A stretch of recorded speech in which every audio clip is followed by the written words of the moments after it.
Everyone, welcome to Knowledge of Law. भाई बहुत सारे लोग पूछते हैं क्या हमें एलएलबी के बाद बहुत सारा पढ़ना पड़ेगा, कितनी बुक्स होती हैं। भाई ये देख लीजिए कितनी बुक्स हैं। ठीक, ये भी मेरे हाथ में पकड़ी है। ठीक, ये हमारा नया लॉ है जो आईपीसी था। ठीक, बीएनएस। तो गाइस जो हम पढ़ने की बात करें तो भाई पढ़ना तो, अगर आप वकील या फिर जज बनना चाहते हो या सरकारी वकील, तो भाई आपको पढ़ना तो सारी उम्र पड़ेगा। कैसे बता देती हूँ भाई। देखो, जैसे आप पढ़ते हो, ठीक, आपने एक तो अपने पढ़ा कि जस्ट अपने एग्जाम के पॉइंट ऑफ व्यू से। ठीक, बहुत सारे स्टूडेंट क्या करते हैं कि स्टडी टाइम एग्जाम के पॉइंट ऑफ व्यू से थोड़ा पढ़ लेते हैं और अच्छे एग्जाम लेके अच्छे मार्क्स लेके पास आउट हो जाते हैं।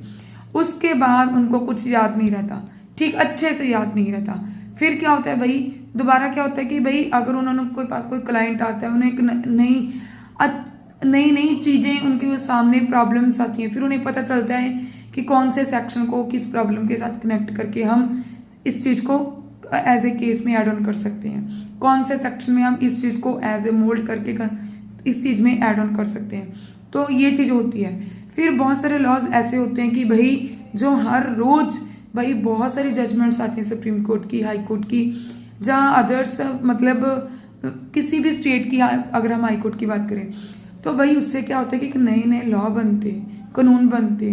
तो उससे क्या होता है कि भाई जैसे जैसे आप पढ़ते हो तो आपका नॉलेज बहुत इन्हांस्ड हो जाता है। उससे अगर कोई भी नई प्रॉब्लम सोसाइटी में होती है, ठीक, क्या नई कोई इशू हुआ सोसाइटी में, आपके पास वो कोई क्लाइंट आ गया, तो भाई आपको पता है कि उसकी क्या रेमेडी है और आप उसे उस क्लाइंट को कैसे रिलीफ दिला सकते हो। ठीक, पढ़ने का ये फ़ायदा होता है भाई। अगर आपको नहीं पढ़ सकते तो फिर ये प्रोफेशन आपके लिए नहीं है। पढ़ना तो आपको डेली ही पड़ेगा। हाँ, वो बात अलग है कि आप हफ्ते में 6 दिन पढ़ रहे हो, 5 दिन पढ़ रहे हो, वो बात एक अलग है, बट आपको कंसिस्टेंटली पढ़ना ही पड़ेगा।